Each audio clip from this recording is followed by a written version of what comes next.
Do you ever just get bitten with the nostalgia bug? The latest soulless AAA video game title just feeling hollow and you want to dive into some retro games? Well, I do. Previously on the channel, I did a video where I went through every video game in Warhammer 40k's history. And today, I want to explore the earliest games made for Warhammer Fantasy Battles. A lot of people requested this one, so I'm really excited to do it. This video is sponsored by MSI and their Modern 14H laptop. And whenever we work with MSI, we get the opportunity to make some really cool videos. Last time my delve into video games was broad, but it was shallow. This time, I want to really get into the meat of the oldest games in Games Workshop's back catalog. First up, it's HeroQuest.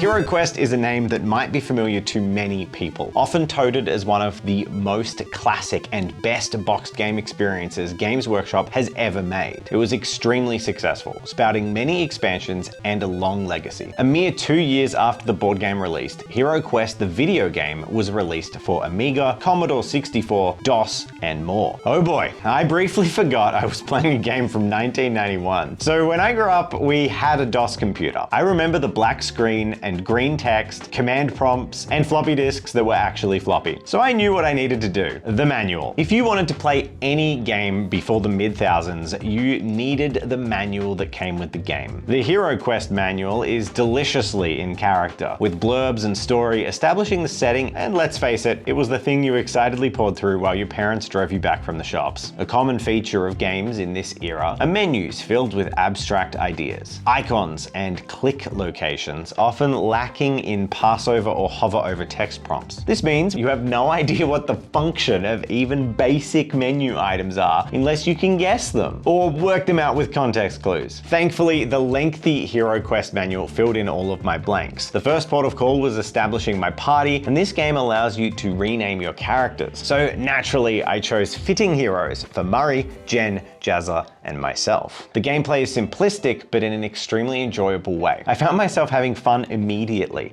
I was excited to open new rooms and see what was within, and almost getting a sense of nostalgia for a game I'd never personally played. Characters move via computer-automated dice rolls, and then they can perform a single action, either before or after they move. Initially, the obvious action seems to be just attack, but playing the game quickly shows you that the two search functions or actions are almost more important. Secret doors, more often than not, lead to necessary progression of the level rather than actual secrets. An important and flawed element of this system is that no items or gold can be traded between characters. So if you search with a character, no matter what you find, they are keeping it. As for the fighting, it is a system of simulated dice rolls with skulls needing to be rolled to damage your opponents and shields countering the skulls on a one-for-one basis. The game is broken down into 13 missions that form part of a narrative to defeat Morkar, and as each level is essentially a structured setup of a board game, these take a decent amount of time to complete. This game has a lot of strengths, being a straightforward adaptation of the board game and a fun way to play HeroQuest solo,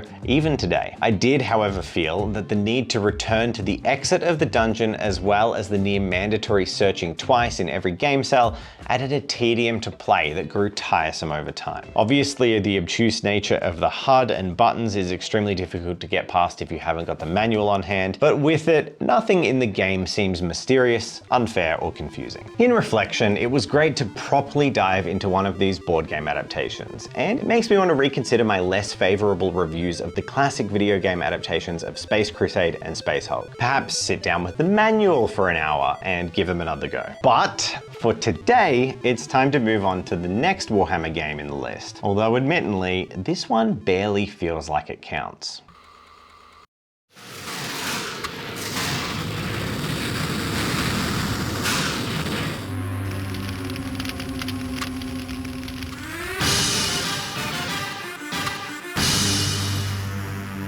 HeroQuest 2 built upon the concepts of the original game, being largely inspired by the ideas and playstyle, but it did diverge in gameplay and plot. Whereas HeroQuest is full of more obvious references to Warhammer, such as chaos and furbolgs and orcs, HeroQuest 2 opens with a mythical land of Sorasil. Vampires and mummies and skeletons are the enemies that greet you in the first mission. In HeroQuest 2, you now have 8 characters to choose from, all with distinct and different sets of stats stats that determine how they play. Notably here, not even the manual for the game will save you, as nowhere does it describe what each statistic does. You're just presented with the character's stats in the manual, and you must discern their meaning through context cues and trial and error. Gameplay now functions differently. With an early version of an action point system, this leads to a more dynamic and interesting gameplay experience than HeroQuest 1, opening up more options in how you utilize your turn. Interestingly, you can no longer name your characters, so I couldn't explore the worlds of Sorasil with Jazza, Jen, and Murray by my side. But in spirit, I still did, with Murray the Dwarf constantly being my MVP.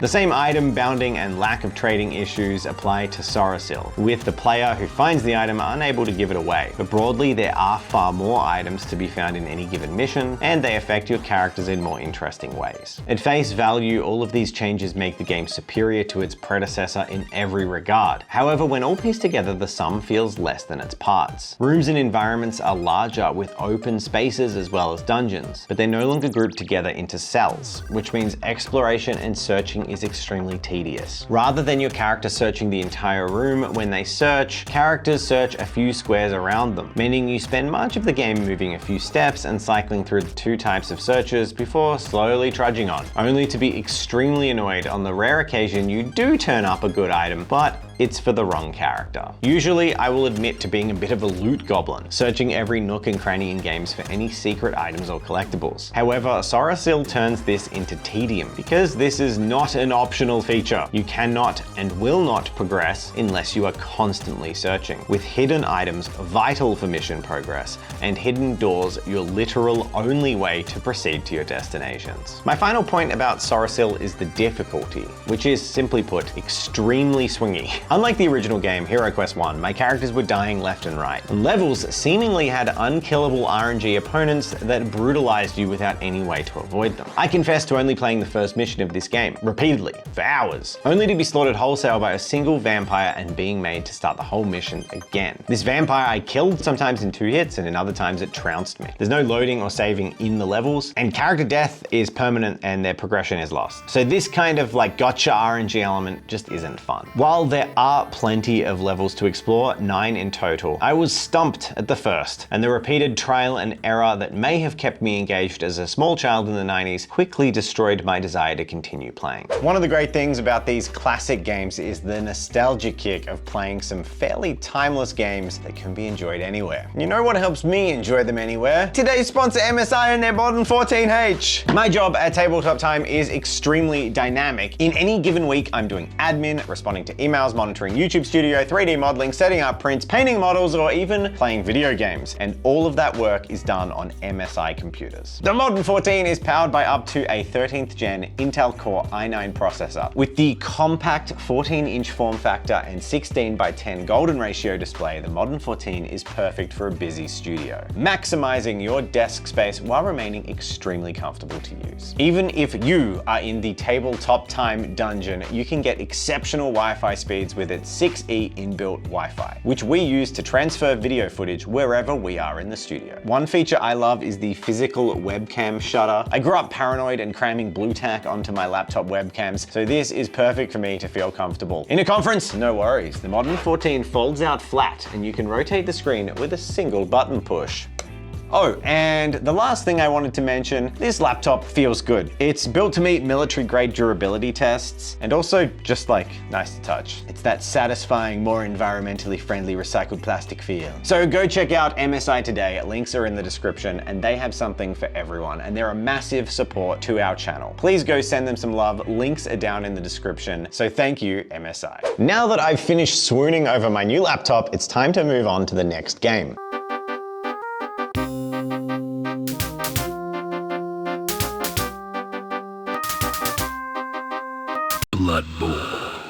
Blood Bowl, another board game adaptation of a game that went on to become one of the all-time fan favorites from Games Workshop. The game was effectively an attempt at a straight adaptation of the tabletop game into a sports sim video game, which were popular in the 90s. And in that regard, it is somewhat successful. Holy crap, I had a bad time with this game. It's likely due to booting it in 2024, but either way, the loading times and cutscenes were choppy to the point of being barely watchable. Unwatchable even.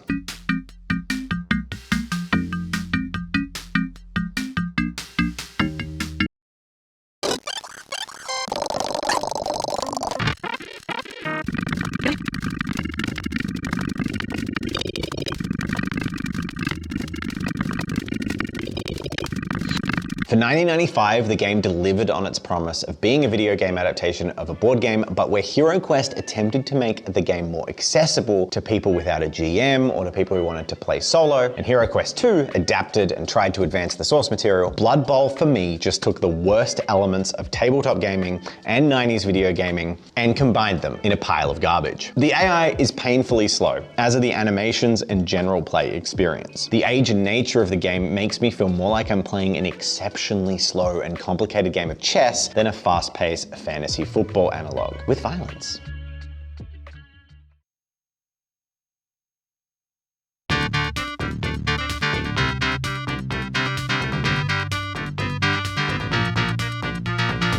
While I respect Blood Bowl and its fans, the core game definitely hits for a niche audience. It's extremely nitty-gritty, with specific rules, tables, heaps of bookkeeping, but it also relies heavily on game-changing RNG, with entire turns being based around awkward turnovers and a single misplay costing you an entire game. Timing your moves is critical, planning everything is mandatory, and that just isn't for me. This left the Blood Bowl video game fighting an uphill battle against a non-fan, and no amount of 4 FPS cutscenes of empty environments could sway my mind. Jim, let's show the viewers that play one more time.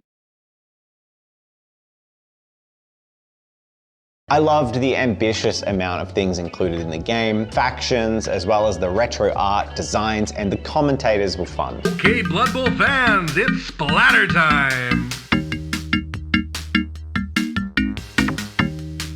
But the pace of the AI computations, the clunkiness of the UI, and the obtuse rule set, even harder to understand than the tabletop version, without the advantage of rulebooks and reference cards, turned me off very quickly. Unfortunately, my review would be, seriously, why aren't you just playing regular Blood Bowl? The major merit of this game is it allowed people who didn't have friends to play Blood Bowl with to give it a try against an extremely slow AI opponent. But with Blood Bowl covered, it's time to move on from board game adaptations.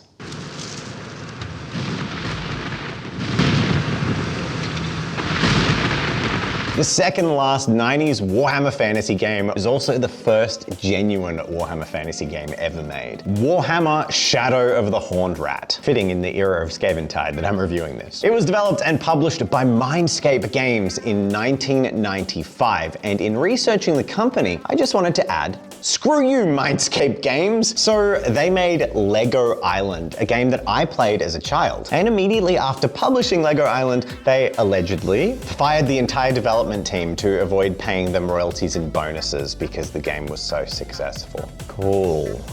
So in summary, Shadow of the Horned Rat is garbage tier. Okay, I'll probably review the game. It's not the devs' fault the execs were assholes, but Mindscape Games, yeah, they get the F tier. Shadow of the Horned Rat is a real-time tactics game for Windows and PlayStation, and it is definitely the most frustrating game I played today because it is so close to being really good. The game has you taking command of a mercenary captain fighting in the Border Princes as a devious plot by Thanquol the Gracier begins to unfold. You must manage your finances, covering the expenses of retaining, fielding, and replacing your troops as you progress through the game's campaign. Progress is saved between each mission, as well as the status of your troops. The game is linear, but oftentimes your performance and choices roll into the progressing story, with mission failure not causing a load screen, but instead just progressing, with the consequences of that failure usually being significantly depleted resources. You command units on a tactical, close to isometric battlefield and can position them, rotate them, change their formation, and issue orders. The units are all lovingly based off the world of Warhammer Fantasy Battles, and the story feels well integrated into the world. I found myself getting lost in the game, enjoying the missions and the story as it unfolded. But all of these good features are irreparably damaged by some fundamental issues with the gameplay. First and foremost, the control scheme. The map is too zoomed in and it's locked in a bizarre perspective that makes it extremely difficult to know what angle of the battlefield you're facing at any given time. And this is made worse because the cursor also slides along the axis of the map rather than being related to the viewport. So selecting units and correctly ordering them is rendered nearly impossible unless the target is really close to you. And while there is a pause button, which is needed as combat is very fast paced, you can't issue orders while the game is paused, effectively forcing you to juggle awful controls and manage units real time. The game's story and setting was so engaging that I continued playing, literally fighting past these issues to experience more of the core of that game. My lord, we have been approached by the landowner and border prince Sven Karps. I wish to gain your services in capturing a rogue border prince who conspires with inhuman creatures against us. But it all came crashing down when I hit the first major difficulty spike. A significant horde of rats, including a rat ogre, that ran such a train on my forces I had no idea how to even combat it. Juggling the controls, cringing as my units falsely were ordered to places far from where I intended, ultimately caused me to put the game down. Within Shadow of the Horned Rat lies the core of a great game for its era. But the control system is so badly tuned that it ruins any possibility the game had of being truly memorable or functionally really playable for anyone going back to enjoy the classic games. If you have a massive abundance of time and don't mind spending the $2.50 that I got this game for, there is something in there worth exploring. But just fair warning, the control system, I don't know if I can state how seriously awful it is to use. That camera angle makes it nigh impossible to correctly order your units to do anything. But there's one more game, and it was made by Mindscape Games as well, the same studio, and was a follow-up to Shadow of the Horned Rat. Let's see if it could fix those issues.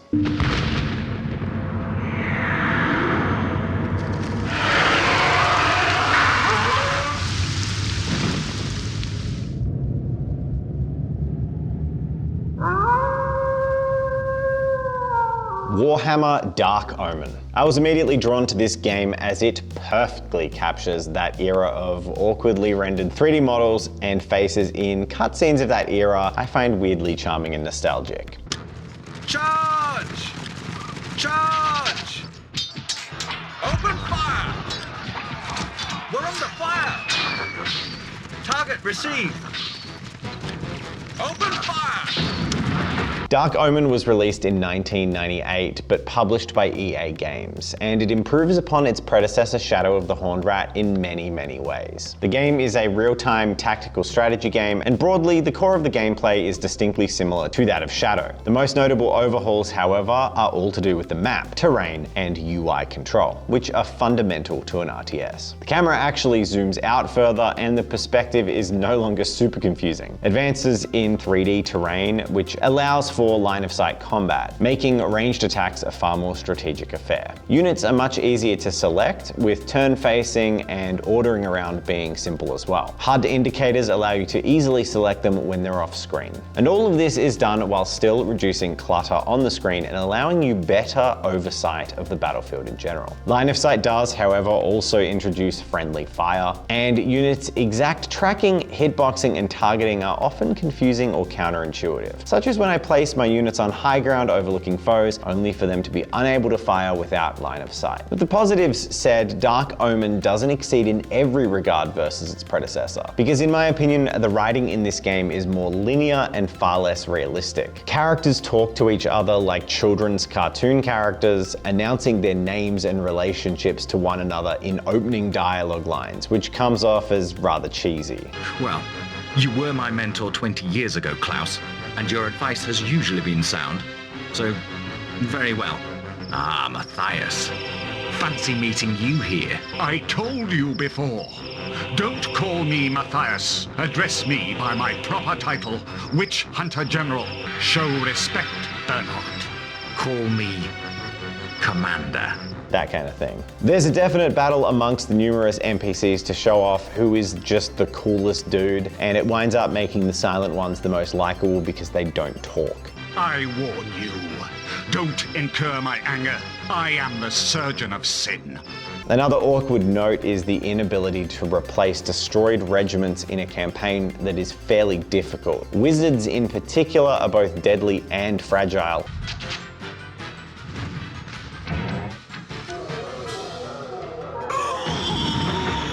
And I was often confused as to why their wizard would dispel everything I threw at them, while my dispel spells did nothing and my wizard died in a single shot, like every time.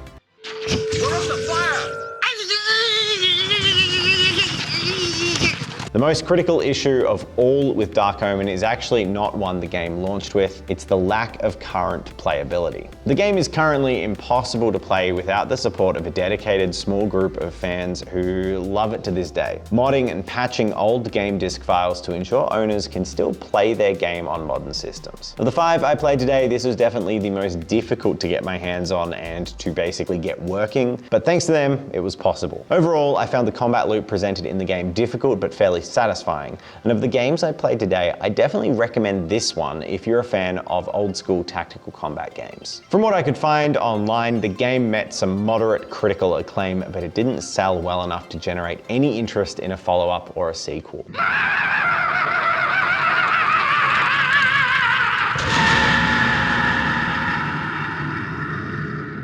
But Warhammer Fantasy Battles games definitely received a lot less love and a lot less support than Warhammer 40k. There are more out there, but that concludes the Retro Edition. These 5 games published in the 90s that we got to explore today. Thank you to our patrons for supporting us and supporting our videos. If you're interested in joining up to our Patreon, I do a weekly behind the scenes vlog. There's a private Patreon Discord where you can chat to us. We have the mini review monthly as well. And we also post the occasional behind the scenes or bloopers or whatever on there. We recently posted an entire casual battle report for the launch of Age of Sigmar 4th edition. And also thank you to MSI for sponsoring the video. MSI has been a massive support of this channel and have really helped us to keep going. And if you want to check out their laptops or any of their software, check out the links in the description and go have a look at that MSI Modern 14 for any administrative work that you might be doing. If you would like to see more the Warhammer Fantasy or Age of Sigmar games published after the turn of the century, let me know. It's always fun to have a change of pace and work on these video game videos and also explore a whole bunch of titles I've never got to before. So with that said, subscribe or die! And don't forget to, oh no, wait, that's